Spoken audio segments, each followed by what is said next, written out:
Thomas! It's up for grabs now! Magic ball from Bergkamp to Patrick Vieira! Oh, would you believe it? Oh, right, what a way to get it!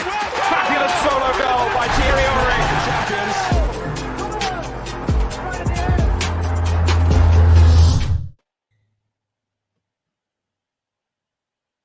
Oh, is it me doing it? Yeah? I thought you were doing it. You called this meeting. No, I'm good. You do it. All right. Welcome to a very quickly set together show on the Arsenal Lounge with regards to the takeover, etc. We're going to discuss how it sort of affects us, the Premier League. Is it a good thing? Is it a bad thing? We're going to find out. I know, Shahin, this is a very sort of a close subject to your heart. I know you know quite a bit about, you know, the Saudi side of things and what's going on here and there. So I'd like to hear your thoughts. But look, you guys, if you are watching, you in the chats, let us know your thoughts as well. So welcome to the Arsenal Lounge Loungers. Shahin is in the house. What have you got to say about this new, this new occurrence that's going on? I think first, obviously, hi to everybody who's watching. Thank you for watching us and give us your time. I don't know, man. It's a funny one, this one, because there's a couple of angles. One of them is the football inside that you've got to look at it. And the other one is a moral side of things that you've got to look at. So I don't know which one do you want to start with. Okay, let's start with the football inside. Yeah, and then we can go on to the moral side, because I think, firstly, I want to...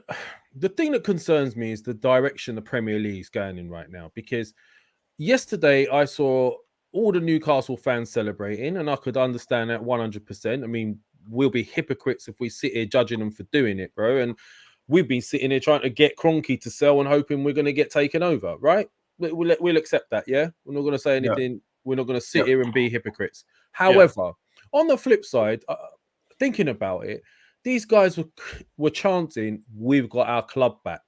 Yeah. But looking at it differently, you couldn't be any more wrong than that, because if anything, it's further away. You've lost your club. It's not even UK owned anymore.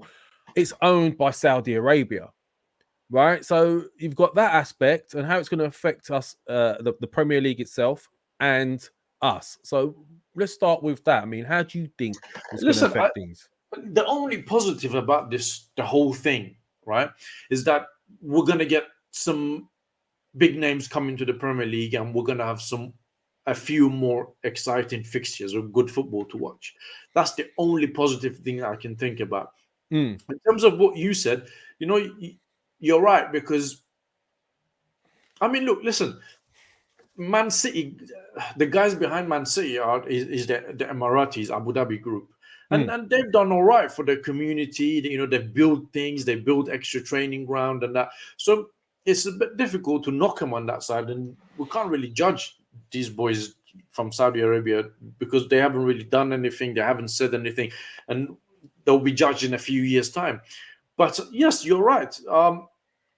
There was a time, I go back to about 15, 20 years ago, right, where it was Arsenal and Man United mainly, right?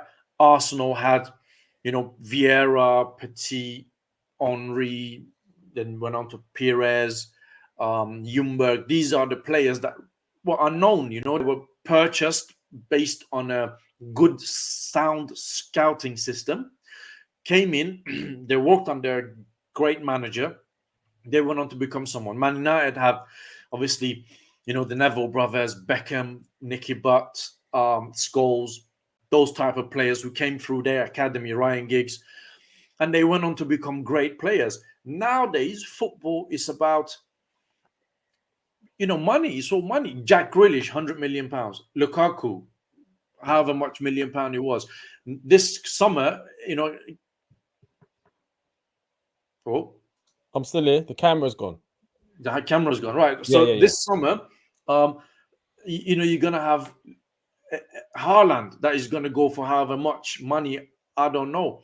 And then you're going to have, who else? You know, Harry Kane, they had a major bid that was rejected by Man City. So all of that is making me think football is about money now, and all of these monies that were not mentioned before. I remember Rio Ferdinand transfer that was what, 18 million pounds from Leeds to Man United, and everybody was like, "Oh, this is so much money for a defender," and all of those things. And all of a sudden, now you got players that are worth a lot of money, and salaries that are ridiculously high. And unfortunately, football has become a very much money-oriented business, and it's a shame, really, because if you look at players and their salaries back in the days, we had Charlie Nicolas on a while back, and his salary was about £2,000 a month or something like that. So yeah, football for me, unfortunately, is gone that route, and these Saudi guys are not going to do anything to help that, because they would want to come in, spend money, and get things going and make a statement, all those sort of things. But yeah, that's my thoughts on it. Right. Okay. Well, look, while I'm sorting this camera, you'll have to make do with this round circle with a little blob in the middle thing, but that's okay. But look, I kind of get where you're coming from, and looking at the chats, and hello Gooner Vettel, hello Gooner Forever, Mark Redmond. Although I'm not sure about that comment, mate. No one's an anti-Semite. That's ridiculous, honestly. I don't agree with that. Look, one thing we've got to explain is, if somebody questions the political stance of a government or whatever, that is not you being anti-Semitic. That's ridiculous. It's like every government around the world is open to question. We do it to all the countries, and everyone else does it. So I mean, I don't know about that. Anyway, thanks, Mark. Though. Look, the fact of the matter is, you're right with the Man City situation. They have obviously done quite a bit for the community. My concern is, where does this stop? Because is football no longer about the best run teams, the best run organizations, the guys that think of things outside of the box, the fans that they bring in, the coaching and all of that? It's going away from that, in my opinion. It's becoming more about who's got the richest owner. Because let's be honest, if you've got somebody with endless funds, we've seen it already. It's a situation that... Well, look, Lev, I'm not being funny, right? But PSG, Man City, and now Newcastle, they're actually backed by a country. They're not backed by an individual. It's a country. If this guy's come and say, right, listen, this is £200 million transfer budget for the coming window, right? £200 million in grand scheme of things is nothing, is loose change when you're talking about a country and their finances. Right? So Man City obviously is done by in Abu Dhabi investment group, which is Emirates based. PSG is Qatari investment, which is by obviously Qataris, and now you got Saudis that done Newcastle. And this whole financial fair play and all of that, I think it only applies to Arsenal Football Club, and we only use that as an excuse not to spend money. So these guys will go out there and spend big, because they would listen. These three, they would want to compete with each other. It's not about footballing; it's about countries versus each other, right? So, for example, if Newcastle is playing Man City, it's Saudis versus Emiratis. Yes, and they wouldn't want to lose, so they're going to make sure they spend money to be able to compete. Yeah, it's not good for football. It's definitely not good for Arsenal, man, because we've got an owner that is also, saying that, I was speaking to someone today, a black cab driver, actually, I was having this conversation with, and he said there was a time where you could have been a millionaire and own a football club. Now you have to be a billionaire to own a football club, because that's not enough anymore. And for Arsenal, it's bad news, because we've got an owner that don't spend money. So you got now another team that is going to come and spend their way into top 4 or top 6, whatever, and we're not going to be able to compete with. So about 2 years, 3 years down the line, we're going to say, but Newcastle got so much quality, man. We can't really compete with that. Do you know what? I'm just imagining that. Do you know what? I was imagining this when you first mentioned the show today, yeah? Because it was only a couple of years ago. Well, I now live in the Chelsea area. but I'm a North London boy. I was born and bred in Islington. I've never seen Chelsea shirts up until Abramovich turned up. All of a sudden, a year or two down the line, when he started spending the money and they started having some flashy players there and some success, suddenly all these Chelsea shirts came out of nowhere. Then a few years after that, I have never... Man United and Liverpool was the northern teams that everyone supported down in London, right? That's what you used to see, yeah? All of a sudden, I started seeing Man City shirts. We're going to get to a stage in the next couple of years, and this is what we were talking about, Arsenal's legacy as well, because we have been riding on the coattails of our previous success and our legacy. And those fans of today were the young kids of yesterday who grew up watching your Henrys, your Vieiras, seeing us successful. This new generation of young kids that are being born into this, maybe who are 5-10 years old now, these next 5 years, they're going to be watching Newcastle with, I don't know, Mbappe and Neymar and all these types of players coming into the team and winning things. We're going to start seeing Newcastle shirts in London.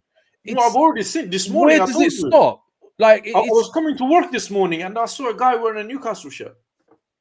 Have you ever seen any? No, you see the odd one. You see the odd person. No, maybe I've not even seen the odd one.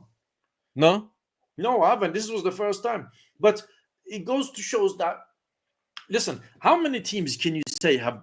There is this saying we have, or you bought your titles. You bought yourself a title. How many teams can you say that about in recent years who won the title? All of them, really, isn't it? Every single one. Chelsea, I mean, look, Man City.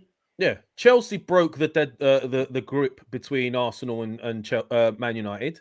Chelsea did that. They came in with their money and they broke that grip. Do you remember those epic games we had with them in the semi-finals of Champions League and all of that, when we were still a really good team and they just threw loads of money in it, and they had the likes of SCN and all them boys in there and Drogba. Okay, we could accept it. It happened. We're all right, fine. But then who's governing this thing? Who is protecting the Premier League? Because no one's protecting it. And tell me which teams are actually owned by the area that they're built in, or someone from this country. No one. It's getting to a point where everyone from the outside is buying teams in the Premier League, even in the Championship. It's going to keep happening. Where does it stop? Listen, it's ridiculous. These Saudi-led group, right? About what was it, 4 or 5 months ago? They were deemed not fit and proper to own a football club. 6 months later, they're now fit and proper to own a football club because they had a dispute with this being Sport, who is a Qatari-owned media. It's got nothing to do with the UK, and now that has been resolved. Oh, now you're right now, and you know what? This is the moral bet now of the conversation. I don't know if you want to get into that now or. Well, let me ask you a very quick question. What do you know about this being Sports thing? Because it's a Qatari. And was there problems between Saudis and Qatar? Apparently, they were streaming. There was piracy, wasn't it, or something like that, without not paying them. But then it goes back to some political rubbish that they had with each other, where the Saudis turn around and say, "Oh, Qataris are bad, and they're this and they're that," and they're not allowed to come here. They're not allowed to have any flights. So something that's got nothing to do with the UK. Nothing. That perfectly leads on to the moral aspect, but I didn't want to take it away too much from the football side, because I'll tell you why. Before we go into the moral thing, I want to see how that's going to affect us directly in a little bit more detail. Because look, I've looked at this list of so-called rich owners, right? And apparently, and the figures keep changing with regards to the Saudi owners, because I've seen 300 billion, I've seen 700 billion, I've seen all sorts of crazy figures banded around as to how much they're worth. But apparently, the Cronkies are just under Abramovich in worth, in what they're worth. So then that just further condemns the board in a sense, the owners in a sense, because all right, we have spent quite a bit of money recently, 150 million this summer window, and you could argue, we've spent quite a bit over the last few seasons, poorly, we might add. But in comparison to what Chelsea did when Abramovich first came in, etc., with his overhaul, we needed a dramatic overhaul. The cities of this world, the PSGs of this world, these guys, when they're buying their hobby, which is like a train set for them, isn't it? It's like, look, I want a hobby. I don't know whether they're laundering their money through it. That's another theory. But they're coming in and they're buying the best. They're going for the best. We're still shopping at Walmart's whilst they're shopping at Harrods.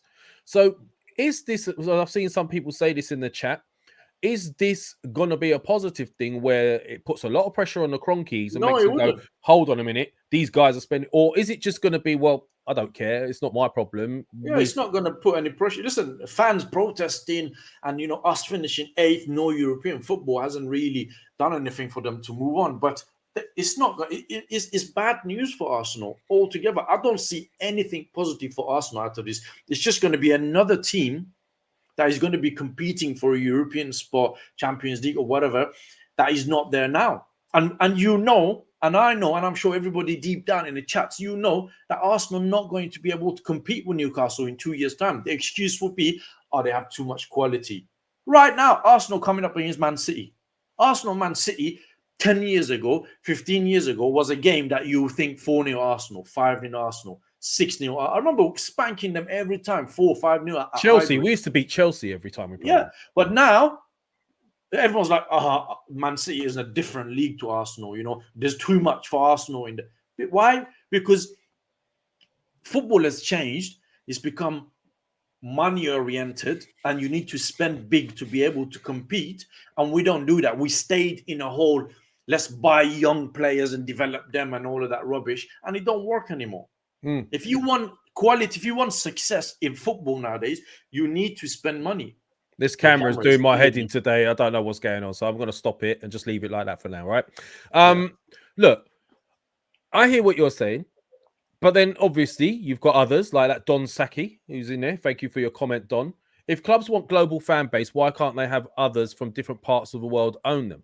Well, that's not really the actual issue. I mean, I'm not saying people from other parts of the world can't own clubs, etc. But where do you draw the line, Don? Where does it still remain the English Premier League? Because at the end of the day, it's like anyone who's got enough money now is decided to buy a club and just chuck loads of money on it and build themselves their own hobby, their best super team they can think of. It's almost like they're playing FIFA, these guys.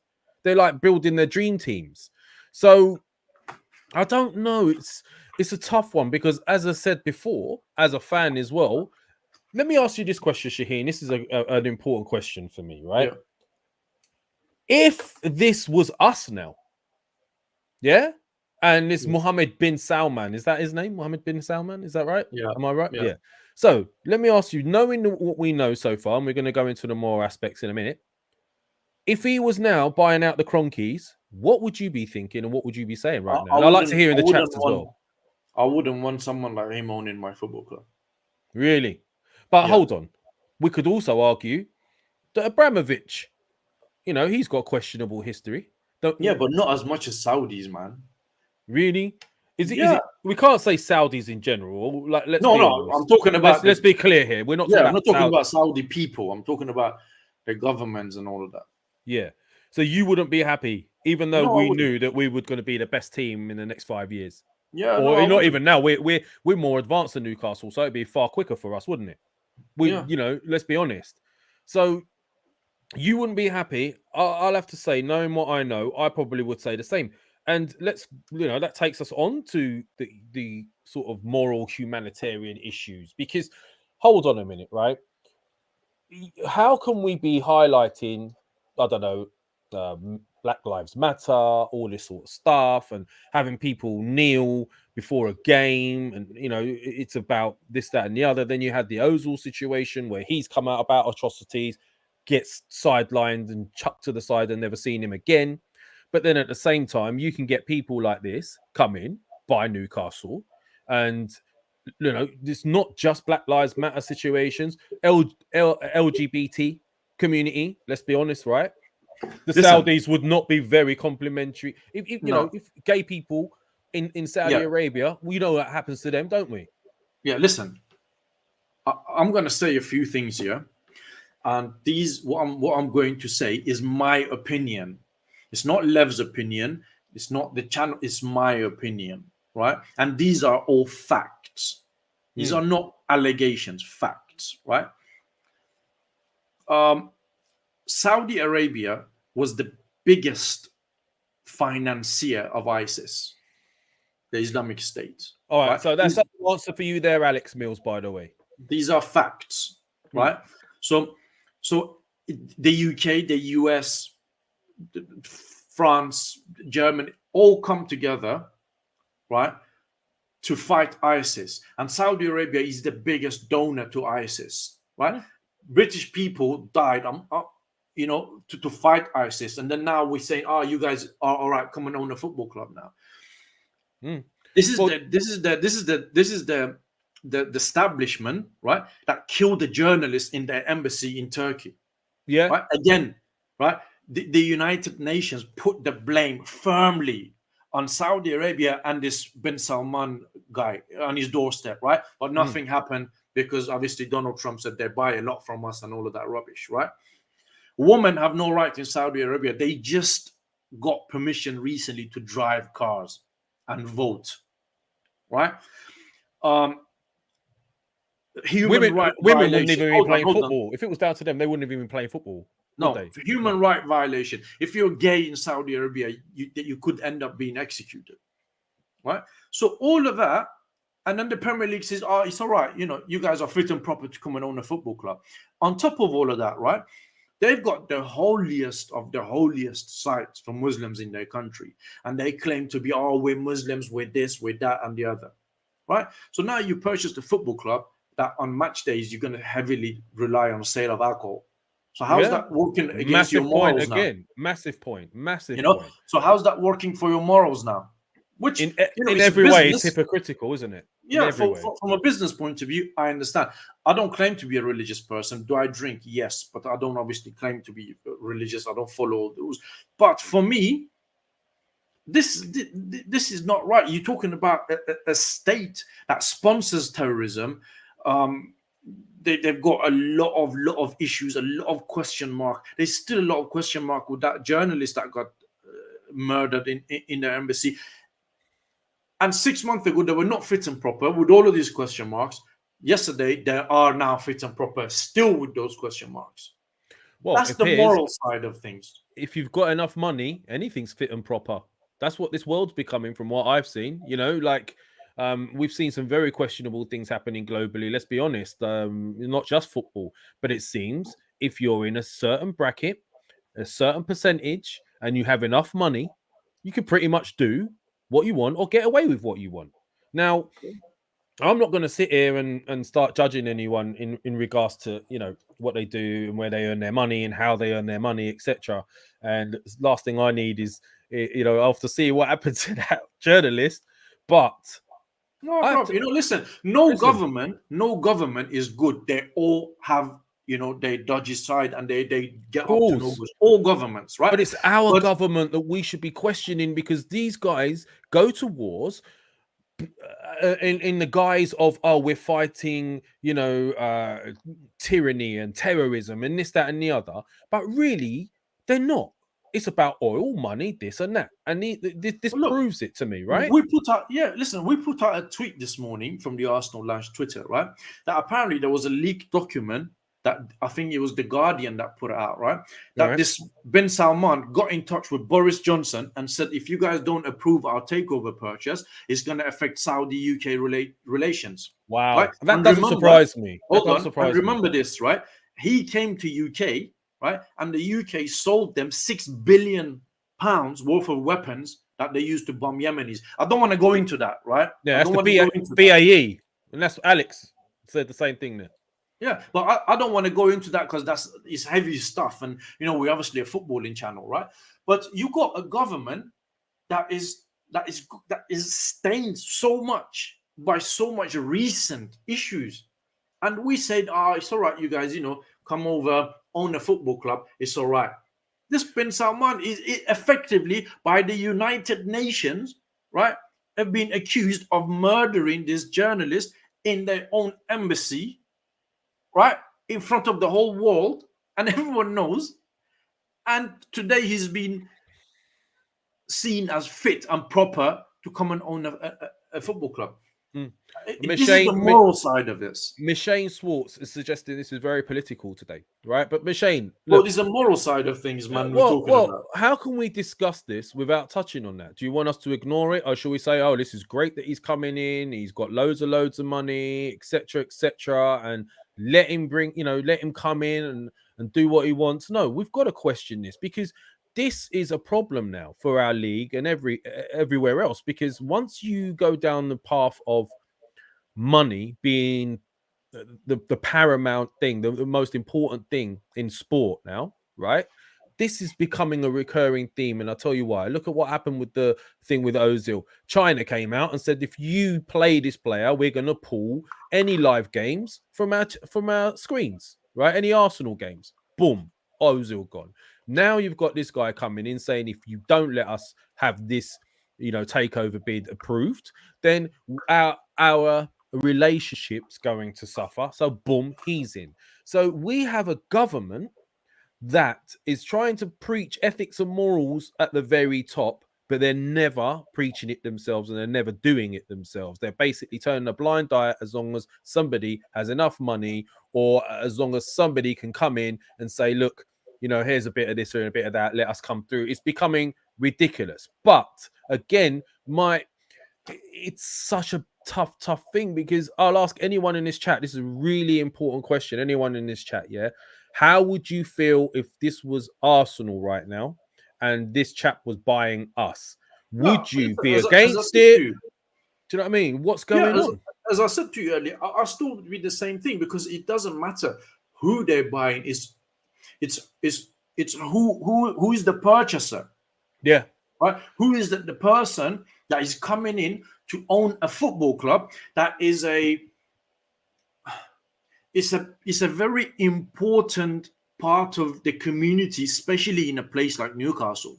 Those fans, they pack out that stadium every day, right? If you sit down Mohammed bin Salman, right, and you ask him, would you know about Newcastle Football Club? He will know fuck all.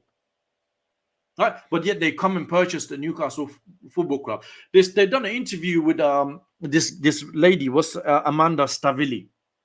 She's the one who's brokered the deal, right? She said, this is her interview, right? She's got an Iranian husband, by the way, which I looked into this because I was searching her background. And she's the one who brokered. You remember when, was it Saudis or the Qataris that they came in and they bought a lot of shares in Barclays? Yeah. She's the one who brokered that deal as well. Anyway, she said, I went for my first game, right? It was against Liverpool. Within the first half an hour, I fell in love with the stadium, the fans, the football club, and the town. Now, that is something that she's been told to say, because that is rubbish. How do we know it is that? Look, I'm not saying. What did you fall in love with?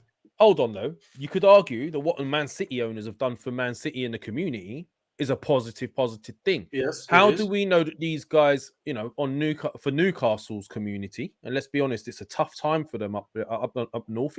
It's tough for us all at the moment, but I've heard it's even tougher up north because obviously financially. Could it not be a positive thing for those people, putting these other issues aside? I'm only trying to be devil's advocate, but play devil's advocate. And as I said at the beginning of the show, they could come in and do what Man City has done and invest a lot in the area and all those bits and bobs, right? But again, you have to question the ownership and what they stand for. As I said to you, ISIS, how many people in the world have died because of ISIS? What the carnage that they've caused in places like Iraq and Syria and all of those. And Saudi Arabia was the biggest donor. They were financially funding these guys. And we're kind of overseeing all of that now. And we're like, oh, you guys are cool. Come and own a football club now. But 6 months ago, no, you are not fit. Today, you are. How many British soldiers died? It's not just British soldiers. It was a lot of civilians. Let's be honest. A lot of civilians were collateral damage, even more so. People losing their homes, man. They destroyed so many historical sites and all of those things. But look, I mean, it says something really like, you know, this, if we were going to get political, I don't want to get too much more political. We'll go back to the football in a minute. But Stan Kroenke is from the US. The US bomb a lot of countries, right? Yeah, Could we not be saying the same thing? But there's Stan's from Walmart, right? No. Yes, Stan, he personally owns, you know, we can't hold Stan Kroenke responsible for what America does, right? But Newcastle Football Club are effectively purchased by Saudi Arabian government, right? Yeah. Saudi Arabian governments, they've got a company.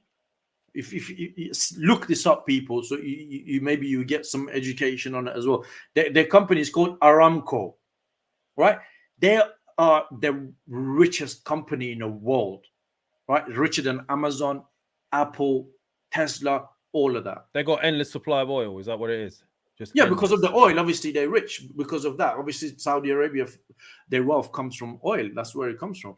So these guys have money, right? But it's just how they've conducted themselves. And we can't hold someone like Stan Kroenke for what America has done, because Newcastle is purchased effectively by the Saudi government. Yeah. Do you know what? I don't know what's happening with my camera today. It's like I'm being shut down, Shahin. It's like we're being... Saudis, man. You must be the Saudis. Mate, journalist. I'm a journalist. Anyway, look. Yeah. Look, there's a lot of people saying a few things. Maximus is back in the house. How you doing, bro? Amin is saying some interesting things. Majid is saying some interesting things. Josh, Shane is saying he wouldn't care. Newcastle have massive shares in Starbucks, Facebook, and various other things you use. And yeah, okay, I hear all of that. I guess, look, this is the question I have, right? When you see a lot of these players wearing these rainbow armbands, for example, that's LGBT, right? Yeah, that's one thing, right? How do you justify that for a start? When you see Britain at war with ISIS and America at war, how do you justify that? Forget all this other stuff. How do you sit there preaching one thing and having, let's be, Newcastle players could be wearing these armbands as well and all that stuff. How do you justify one side of things and then on the other side sit there and say, oh, you know, you can't do this in our country. You can't do that in our country. And if you do, I don't know what the punishment is for being gay in Saudi Arabia. What is it? Death. Yeah. Look this up, man. Wow. Yeah, look this up. Yeah, listen, it was what? It was 1 month, 2 months ago. There was a video circling around of, was it? I saw this on, where did I see it? On Facebook or somewhere. That there was a woman that was being lashed publicly in Saudi Arabia because of adultery or something like that. Wow. Is it still like that? No, but listen, you're right. But they're not going to enforce their views in the UK, are they? They're going to go along with whatever it is that, you know, if they need to wear these rainbow armbands, they will do it. No problem. They're going to have they're not going to say PR people in place to deal with it. Yeah, they're going to tell them, yeah, you can't really do that here, so and so, so and so. But they are open human right issues that has been raised by countries like UK, like European Union, against the Saudi Arabia for these issues. And that all of that has been overseen by the Premier League. And I'm just shocked, man. I'm just not surprised, but shocked that all of that has been overseen. And these guys have been deemed fit and proper to own a football club here. Wow. Well, look, I would tend to agree with you. It's not about people having money. It's more about how they earn that money. You know, I don't care if it's a multi-billionaire or whatever, if they own you, you know, it doesn't have to come from that type of a background, but it's hypocritical is what Mr. Big Stuff is saying. And I totally agree with you on that. It's hypocritical. But look, listen, I just want to say this to people in the chat.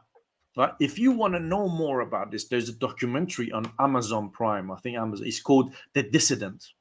Oh yeah, is that about the killing of the journalist itself? It's about the killing of journalists. Go watch that, The Dissident, right? And then you'll know what I'm talking about. No, I hear you, man. Look, I totally agree with you up to that point, man. And you know what? Another thing. Sorry, Lev, to interrupt you. I just want to say something as well. Yeah, I don't have anything against the Saudi people. I actually know quite a few really nice Saudi people. No problems at all. It's the government and what they do. Iranian government, yes, they've got a lot to answer for their issues as well in Iran. So I'm not saying Iranian government is best and Saudis are not. No, but they're not here to buy a football club. We're talking about the Saudis right today. Listen, whatever it is, I would tend to agree with you. And this camera is doing my nutting today. I don't know what's going on, but I'll keep coming back. At the end of the day, it's happening. So going back to the football side, because I don't want to make this too political. We've said what we have to say on that. Going back to the football side, what's going to happen now? So let's be honest, all the players that are there now, the majority are going to be gone. Yeah, listen, it's not good for Arsenal, as I said to you. It's just one more team that is going to blow Arsenal away, and Arsenal not going to be able to compete with them. And that's it. They're not going to spend money. Arsenal, we spend money this transfer window, but they will come in and they will spend £200-300 million, no problem. Get a few. Listen, we've been talking about how much we spent now at 150. Yeah, but they're not going to come and spend that sort of money straight away, because people are not going to come and join Newcastle now. Like, they're not going to be able. For example, Kylian Mbappe is going to be free transfer this summer. Imagine. But he's not going to go to Newcastle. But he's not going to go to Newcastle. One, he's not going to go work for. He's not going to go be managed by Steve Bruce. Let's be honest. Right. Two, is there's no European football. And I don't think Mbappe is in a place in his career that is going to be a part of a project for the future. I think they will start to get some names, but they're not going to be as big as Mbappe and Haaland and those sort of names until they have Champions League football. Maybe they have a proper manager in place. They're a bit more reputable. Remember Man City, how they started? They got Robinho. Was that the first player they got in? Do you remember? Yeah, it's going to take a little bit of time. Yeah, it's going to take a little bit. So maybe Newcastle next season is not going to offer Arsenal a threat. Possibly the season after that either. But after that, once they start getting European football, they get a proper manager in place, they will go for it. Yeah, look, I mean, they could start off with, like Alex has said, they could start off with like a Bale, Coutinho type players, and players that are sort of were the best or were really good, and are just sort of on the last couple of years of their career, but it still brings people's attention to the club. You know what? Funny enough, if I was to advise them, I would advise them to go for Harry Kane. Yeah, I bet you would. Well, can I just? No, do you know why? Because Harry Kane obviously is not bothered about winning things and European football and all of that shit, because he's at Newcastle. So they will put him on a quite high contract. That's a good name, Premier League proven. Hold on, no, wait. Harry Kane apparently wants to leave because he wants to win things. Well, he didn't leave. He didn't leave now, did he? Yeah, but that's obviously because they couldn't. Daniel Levy's obviously been very strict about the money. If Harry Kane wanted to leave badly, he would have left. Trust me, players have a lot of power. But listen. If Newcastle comes in, how much Man City went for 110 million pounds? They bid for Harry Kane and it was rejected. Yeah, right? Because Tottenham won 150 million, right? If Newcastle owners come in and they go like 120 million, 125 million, right? And Spurs accept it, and they put Harry Kane on like 350, 400,000 pounds a week, right? And they'll buy a couple of players as well, similar sort of ilk. Okay, Harry Kane will go there, no problem. Well, you think he's going to be like, I want to go win now, and I'm going to say no to 350, 400,000 pounds a week? No chance. But they could do that to anyone. They could come to us and say, we'll buy Aubameyang, or we'll buy this player. They're not going to buy Aubameyang. Oh, Saka? No. Aubameyang would be the ideal type of player to buy right now. No, they're not going to buy Aubameyang. Aubameyang is done. Listen, Saka, Emil Smith-Rowe, Martinelli. No one's safe. Saliba. No one's safe. With this type of money going around, no one's safe. I just wanted to address, Michelle Swartz has said, we have the fourth richest owner in the Prem. What are you guys on about? Michelle, if you was on the show if you started watching at the very beginning, we actually said this. He's classed as just under Abramovich in wealth. But the problem has been he's not doing what Abramovich did. He's not doing what Man City have done, is he? He's pretty reserved with his money up until recently. And even then, when the money was spent, it was spent poorly. That's our thing. But Osman Abdillah has also said something really think we shouldn't miss out. They've got to start right from the roots with Newcastle. They've got to change it from a lot of aspects. Firstly, Man City, what they did is went and built a new training ground facility and medical centers and all of that sort of thing, because that apparently draws the best players in as well. You know, they come and they see these facilities and they go, wow, I want to come here. So, you know, they do have to start with that. There's a lot of money to be spent with that side of things first. And from what I've read, they're going to be focusing on sorting out their academy and that sort of thing as well. So, you know, there is a lot more to consider than just the players. But where I feel it's gonna be very tough is when we have any team has a really good player and someone comes along and offers him double, triple salary and offers the club, you know, if Saka is a Halen product, right? ESR is a Halen product. We don't want to lose these guys. But if someone comes and says, I'll give you 150 mil for him, are Arsenal going to turn it down? No chance. No chance. We'll be gone. So then, you know, and 150 million, those sounds like a lot of money. As these type of owners are around, 150 million is going to be less and less and less, and it's going to buy you less and less and less. You know, like it's not just 150 million fee that you're going to be taking. There's also the salaries you've got to try and match as well. But if someone's playing twice or three times more than you, how are you going to compete? When Arsene Wenger was first here, we were getting all the foreign imports because he had that knowledge of the global game and he has scouts everywhere, and we were getting these players in. The minute Abramovich came in, he was offering the same players that we were going for, double salary. Then he took the likes of Ashley Cole off us and players like that, right? From other teams. He offered them more salary, more money. Yeah, we couldn't compete.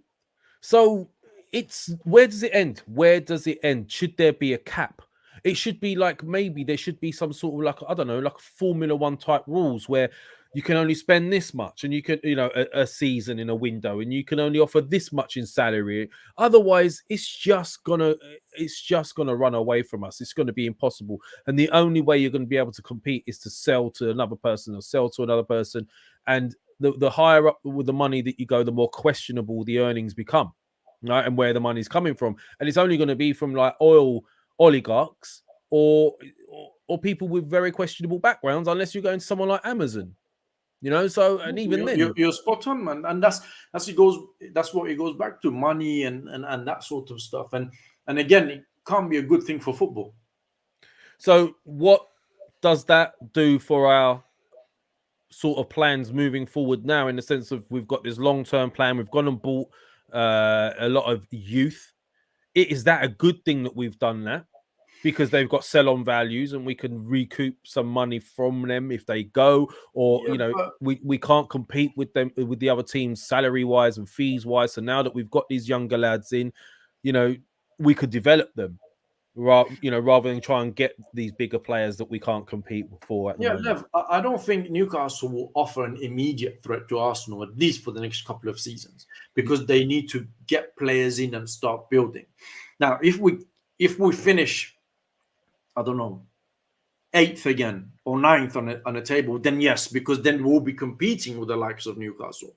Okay, and that will be an issue. Now, if we finish higher up the table, and if we end up having a Champions League place or even a European spot, it will be more difficult for Newcastle to attract, because remember, they don't have this thing of living in London. They're not a London-based club, right? Chelsea struggled at the beginning and Man City to attract big names.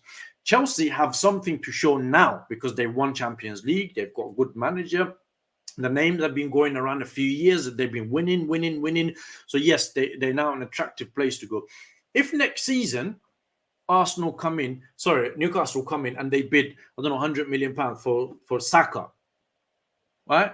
If Arsenal are in Europe, I don't think we're going to have top 4, but let's say for argument's sake, we've got Europa League and Newcastle don't have any European football. I don't think Saka will look at this and he'll be like, I want to go there. He might be thinking maybe a few years' time, even if they double his salary. Well, we're lucky in that sense because he's a young lad who's born and bred here in London, right? So obviously nobody this is no disrespect to Newcastle, by the way, because I've had some great times up there. It's a great place to go out. It's a great people. You know, it's fun in Newcastle. It's a lovely place. But the draw of London and this bloody camera, I'm going to go mad. But the draw of London is a big draw. We shouldn't take that away. But someone has said in here, and I think it's Osman, we have a 2-3 year window to break into that top 4. So if I'm Arsenal right now, I'll look at this takeover and I'll say to myself, do you know what? We need to do this now. We need to get this done in the next year or two. We need to get back into that top 4. We need to get back into Champions League football, and we need as much money as we can bring in as soon as possible. So if I'm the likes of Arteta and Edu and then Kroenkes, and we're looking at this, we've got to say to ourselves, we've got to move in this next window or two. But again, this next transfer window, not January maybe, but the next summer transfer window, what's that going to be like for us? We've not only got this Newcastle thing now, Man City, Chelsea, you know, those guys are going to be spending big. But love, we're not going to be competing with them because we're not going to be in the market, in the same market for the players that they're going to go for. I'll give you an example. This summer, Kylian Mbappe and Erling Haaland, they'll be on free transfer. Okay? Now, Arsenal are not going to be in the market for those players. So if Man City, Chelsea, Real Madrid, PSG, they want to go in for those players, that's not going to affect us because we're not going to be in a market for those players. Look at this transfer market that has gone by. How many of the players that we purchased, right, this transfer window, other big names was in for them as well? Yeah. Well, None. we were quite smart with the type of players we went for, though, to be fair. I don't know about that. Time will tell on that one. But my point is, we're not in the same pool of players that those teams are right now. So Newcastle, maybe next season in terms of transfer, they will give us a little bit of tough time. But other than that, they're going to be looking for players that we're not looking at. So who's going to be managing Newcastle? There's an interesting question. Who do you think they're going for? Some have said Jose Mourinho. That's a good bet. Yeah, Mourinho would do it for money. Conte? I don't know about Conte. Allegri? I don't think so. I don't think Allegri will leave Juventus to go manage Newcastle unless he's given. Listen, to be honest with you, they can go to any manager in the world. They could go to Klopp and Guardiola. They can go to Guardiola and say, listen, because it's going to be a coup for them as well. Remember, they've got this thing with Emiratis where they're competing. They've got that competitive thing between them. They'll tell Klopp, they'll tell Guardiola, listen, you just name the player you want. We'll get it for you. Don't worry about the money. And Guardiola would work with that as he's done before. Any manager they can go for and say, listen, you got an unlimited transfer fund. Seb Price has said something interesting, which I hadn't thought of, but Mourinho would go to Newcastle for Sir Bobby Robson, which I don't know if you're aware of this, Shahin, but... he was his interpreter. Yeah, it was his interpreter. So that is a good shout, Seb. A good point. But as I said, any manager, man, I'm more than happy for them. More than happy for them to come and take Mikel Arteta. That's not going to happen. More than he's just won the manager of the month as well. If you want a project, you want a manager to work with, a good project, long term, come and take Arteta, no problem. Why? So let us know in chats who you think the options are managerial wise for Newcastle. So and let us also know where you think that leaves us. Do you think we can break into that top 4 in the next year or two before it's too late? It's becoming a game of, I don't even know what to call it. It's just, where does it stop? And if 7 billion's not enough or 8 billion's not enough now, you know, it's like the transfers. You know, back in the day, you used to get someone for 5 million. That was a big money. Then 10 million. Then it went to 20, 30. Now 150 is not even enough for the best players in this world. Is that going to be the same for the owners?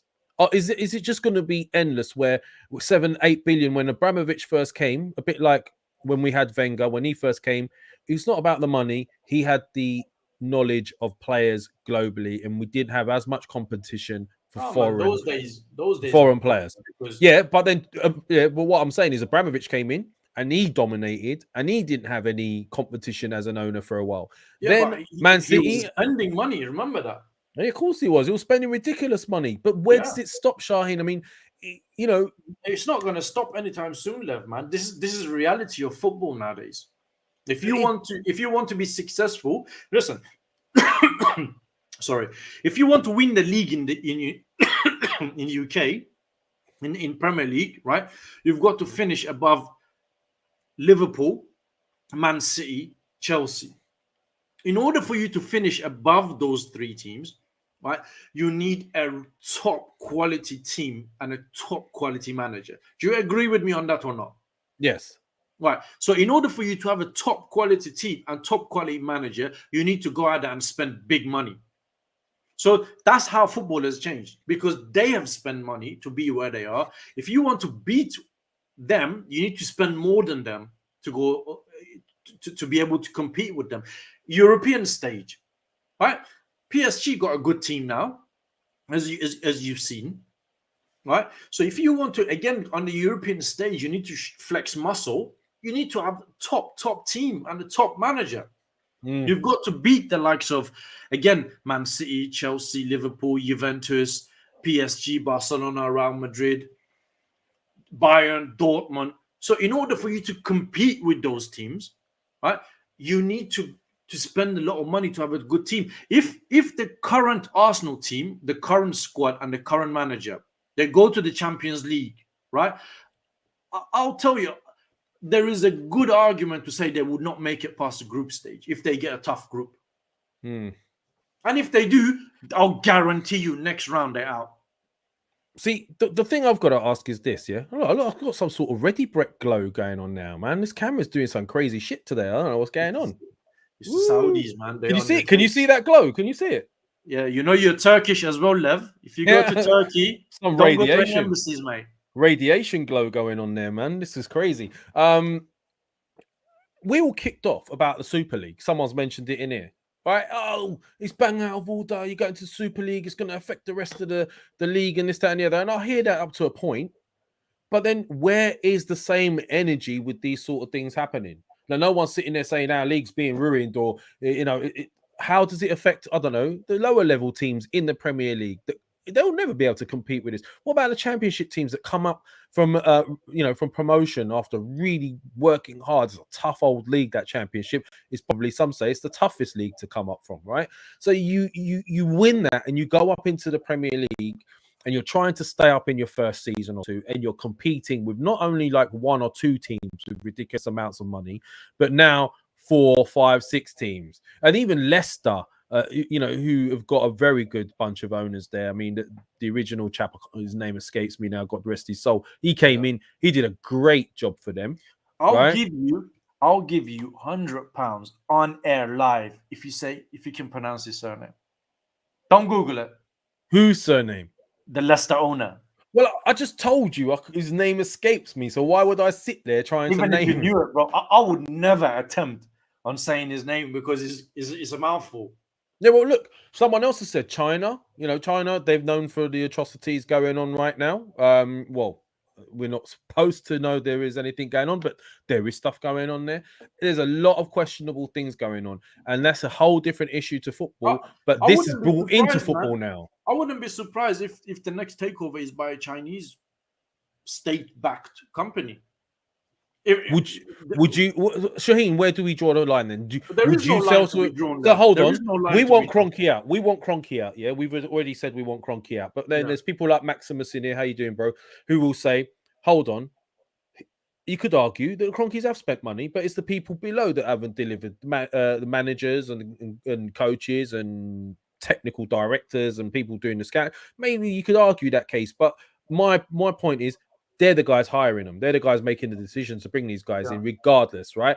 So if you had an opportunity now and this massive Chinese company came in with ridiculous resources, but we know what's going on, I would be really torn because I want my team to do well, but I am not going to pick sport over humanity. That's the one thing I will say. I'll tell you something, right? I will have Stan Kroenke over Saudis and the Chinese all day, every day. Wow. So now you're And I you're don't Cronky like- in. And I don't Shaheen like is now Cronkies. officially Cronky in. No, I don't. And I don't want Cronkies in. Right? I want them gone. But the problem with these things, Lev, is we have no say or no control in what happens. This Saudi-backed government could have come and bought Arsenal, and me and you could have done this show today about new Arsenal owners. Wouldn't you have been excited? Hold on, a lot No, of these guys in here saying what they're saying now. Is it out of jealousy? Wouldn't they have been? Could they have been excited? I mean, wouldn't. someone No, like Illuminated One or Amin. I like to know, what would you have done if this was us in this position now, being bought out and knowing that we had endless funds? Would you want the success, and would you be as excited as the Newcastle fans, or would you be still with taking this stance, or is it just because it's not us? That's what I'm asking. I still wouldn't be happy about them taking over Arsenal. But who am I? What is my voice? Nothing. Nobody. I mean nothing. The only thing I can turn around and say, I'll choose not to go to the games anymore. And that's at the end of it. Look at this question by Lord Gooner. Southampton's owned by the Yeah, I saw Chinese. Where was this energy? I didn't know they were bought by the Chinese. Okay. Was it? Right. Listen, let me just clarify something. It's not the whole of China, is it? No, we're talking about a state-backed company. So effectively, it's their government. Like, for example, we were discussing this earlier. We can't hold Stan Kroenke responsible for what America is doing in other, because it's an individual. All right, let's clarify something then. Let me clarify something before you carry on, Right. Shahin. Lord Gooner's at it again with walls. It's owned by Chinese. Where's this energy? You're missing the point, Lord Gooner. It's not about the Chinese. It's not about all of the Saudis. It's not about all of the Russians. It's not about all of the people, right? We're talking about individuals, yeah, or state-owned situations like this one now with the Saudis, the government. You can't sit there and say, oh, it's Chinese, so where was this energy? Because it could have been a perfectly reputable Chinese organization that bought it with no history of that. Just because the government's doing bad things, it doesn't mean all of the people with strong big businesses who are billionaires, who have earned their money the way they should earn their money, can't go out and buy a club. So that is a ridiculous thing to keep throwing at us. Oh, where was this energy? Where was this energy? We're not racist. We're not saying it's all the Chinese, all the Saudis, all of this, all of that. It just happens to be that this group of people is the state, it's the government, the Saudis. Would you want us to not mention where they're from? Another thing that this has done, right, is now out of a sudden people are now crawling under the stone that they were hiding in, now bringing out this Arsenal Qatari takeover again. I've seen quite a few people now on Twitter. I can't believe Arsenal fans believe this guy. I don't even know what his name is properly. The Qatari guy who he claims that he's in the know and all of these about takeovers, and he's the Sheikh's cousin, son, or some rubbish like that, right? Listen, I said this last time when we were doing a show with Tom and Mo on Mondays. PSG is owned by Qatar, effectively, Qatar investment, right? Yeah. So how does that leave their position if they were to come and buy Arsenal, spend money, and Arsenal qualify for Champions League, and they get drawn in the same group? Yeah, conflict of interest. That's another question I was going to ask. You're going to get a lot of this soon. Yeah, it's not going to happen because you can't own two Premier League teams in the same. It's not going to, because it's not fair competition. So people need to think about these things. They may bring in a next guy to front her to buy Arsenal, but still the money, that's where it will come from. And also, listen, Cronkies, they've made it clear that they're not going to sell unless the Qataris or whoever it is that they want to buy, they come in with a ridiculous offer that it's going to be hard to say no to. But I can't believe people are falling for this. There's a guy on Twitter, and he's got a PSG badge, he's got a Real Madrid logo, and he's talking about Arsenal takeovers and this and that and the other. Even Mo has put out a tweet that I saw earlier, and people are buying the rubbish that he's preaching. I mean, if Qataris was going to buy Arsenal, they would not conduct their business on my Twitter space or on the Twitter. They will shut their mouth like the Saudis. You see, that's how you conduct your business. I'm not that I'm giving them any credit, right? Nobody knew about this takeover. We knew that it's not getting approved, right? But then, boom, out of a sudden, news is out on Sky Sport. Within the next 24 hours, it's going to get approved. Lo and behold, 15 hours later, Sky Sport, it's been approved. Newcastle's been taken over. How many people on Twitter tweeted about this? How many people on MySpace on Twitter went on and talked about this? Newcastle, yeah, these guys are back again. No, because they keep their mouth shut. This is big business. They all sign confidentiality forms, non-disclosure, and they'll go do the business in the quiet and they get over and done with. Boy, well, you know what? I think you got a massive point there. Do you think anyone's going to come in and buy us? Do you think the likes of Daniel Ek? Daniel Ek can't even compete with, like, come on, let's be honest. I don't even think Daniel Ek has as much money as our current owners, right? Listen, Lev, you know the interesting thing, right? If somebody is going to buy Arsenal, right, and make Arsenal compete for title, right, it will have to be a state-backed entity. Because Daniel Ek, right? Correct me if I'm wrong, right? But on a couple of his last interviews, he was saying that he's putting some finances together to buy Arsenal. Mate, nowadays, you can't put finances together to come and buy Arsenal and compete with the big boys. They will just blow you out of water. Right? So if you want to compete with these boys, you need serious money. Who has serious money? State-backed companies or entities or whatever it is, because you're not going to get individuals. The only person potentially can do it would be maybe Jeff Bezos or someone like that. Well, look, it's an interesting one. It looks like we got a Newcastle fan in here. Yeah, where did these guys come from? But welcome, by the way, bro. Your football family and all of that. You know, you want to come here and join in the conversation. Interested to hear your thoughts, by the way. A lot of people complaining about our takeover, pure jealousy. My camera's doing my nuts, so I'm going to stop it. That's it. It's taking off now. I'm going to take it off in a second. Pure jealousy. If it was your club, you wouldn't be complaining, right? And this is if you was watching earlier, I don't know when you come in, Doctor, but we were asking this question. It's a very, very thought-provoking question. Would we be happy as a fan base if these guys took over? Personally, myself, from a moral perspective, I wouldn't. That's my stance on it. But then again, it depends on whether you are, wise to what's going on, or if you are reading about what's happening around the world, or whether it interests you or whether it doesn't. If it doesn't, then it won't bother you, because for you, it will just be a sport and you'll just want success. But if you are a bit wiser than that and you look at the world in a different way than that, then you would start to look at it and think, hold on, what if you've got gay brothers? What if you've got gay sisters? What if you've got, people that have suffered at the hands of such atrocities? Would you be happy? I'll throw that back at you, Doctor. Yeah, there was an article, I think, that I saw. Not an article, it was a news in Sky News that I saw. That the journalist, Jamal Khashoggi, his fiance, he's come out. She has come out and said, "This is a big shame on UK and the Premier League for allowing something like this happen." And listen, this is interesting. This is a funny comment. I wonder how many international fans will jump ship to Newcastle. Oh my days! This is the next one. Yeah, this is what we were talking about. The mates that you're gonna have all of a sudden that come out as Newcastle fans, or the young kids that were once United fans, or I don't know, whatever, suddenly start wearing Newcastle shirts. Like, it's just going to be bizarre.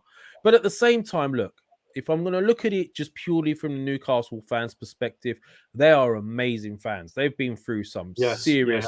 Yes. Right, listen, let me tell you about Newcastle fans.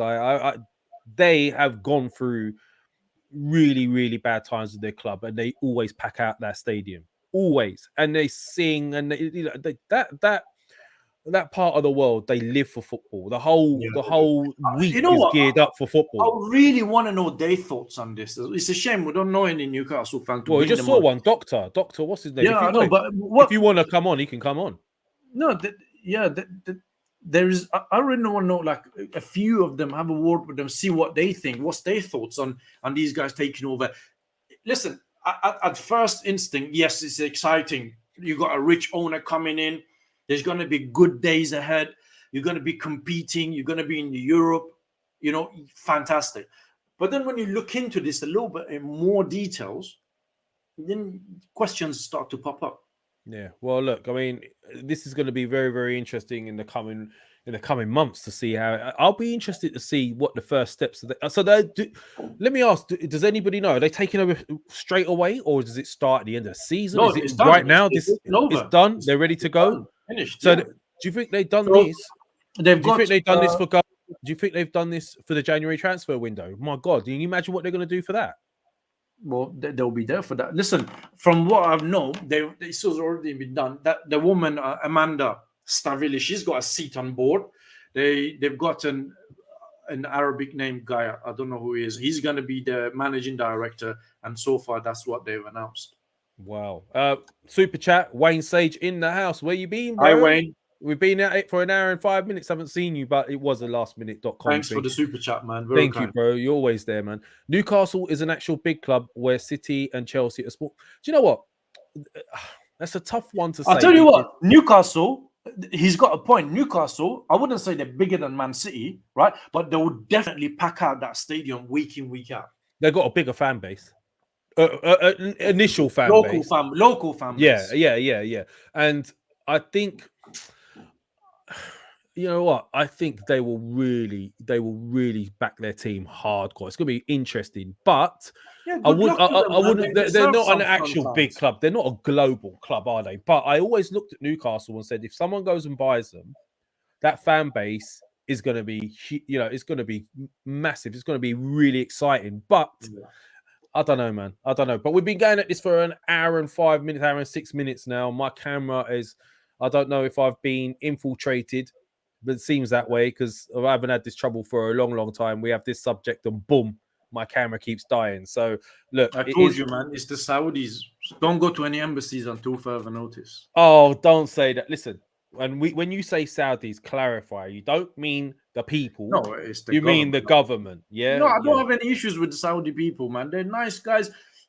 No issues with them. Well, you could say the same about our government, bro. You could say the same about our government. Yeah, of course, man. Listen, there's a lot of things that you can put on the Iranian government as well. They know angels. That right? Turkish government. Yeah. All governments. All corrupt. Yeah, but, the people have no problems with each other. I'm Iranian, right?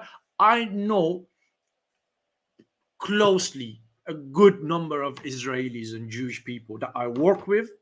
And I know. And there's never, ever been any problems between us. If anything, we banter about this whole Iranian and Israeli business. But it's the governments that create hate and problem between people. And unfortunately, that's the problem in the world. I don't have any problem with any Saudis. I know quite a few Saudis. Some of them, they don't even like their own government either. And that's just how it is. It's the old divide and conquer, divisive, isn't it? So it is what it is. But look, we don't have a game coming up till, was it next week after, right? Next week. Yeah. No, next week, the week after. Yeah. 18th. That's so Palace. Yeah, week on Monday. So that's Palace at home. So look, we'll look to do a show before that. Are we doing one on Wednesday, Shahin? I'm not sure if we're going to do next it on Wednesday, week, but you guys know we do Monday night with Mo and Tom. Are we going to do this Monday? Are we doing this Monday? Yeah, maybe we can talk about Newcastle with Mo. Yeah, Newcastle, and then obviously the upcoming game on the Monday. So if there's anything you want us to cover, put it in your comments. Hey guys, I haven't even checked, but if you haven't put any likes, we've had almost 100 people in here. Hit the likes for us, please. Hit the likes. Just so we know. There's only 34 likes. Come on, guys, sort it out. Jesus, 34 likes. Man. Sort it out, guys. Look, we're gonna be keeping an eye out on news and see if there's anything you want us to cover. Drop it in the comments. We'll be doing Monday's show as normal, confirmed by Shahin. We'll also be looking towards the following Monday's game. Maybe we'll do something midweek. Maybe we'll bring back midweek peak for that, Shahin, because it's the Wednesday before that Monday. Yeah. Right. Yeah. So midweek peak we'll be doing as well. So if there's anything you want us to cover, put it in your comments. Smash the likes for us or just tap the likes. I know it's been a bit of a contentious subject. I know for some of you this was a bit political, but you can't have one without the other with this conversation, because the whole point was, this takeover. Is it ethical? I think the majority of us don't think it is. But then again, if we're going to look at ethics, most of the owners and people have been mentioning Abramovich. I think it was Illuminated one that said a few things. Totally agree with you. I know all about that. It is what it is, man. So look, is there anything else you want to sign off with, Shahin? Anything you want to add? It was an early one. Thank you for everybody who watched us and gave us their time. Much appreciated. Yeah, and sorry about my camera. I don't know what's caused it. You know, there's no reason for it. It's a new camera. Never had a problem with it. But today, of all days, I don't know. Let's just hope I'm safe this weekend. If I'm not, I love you, Arsenal loungers. Yeah, I love you, Shahin. You'll be all right, man. Oh man, I don't know, man. It's a scary one. But look, love ya. This has been the Arsenal Lounge. I'm Levandra. That's Shahin. We're out of here. Peace out.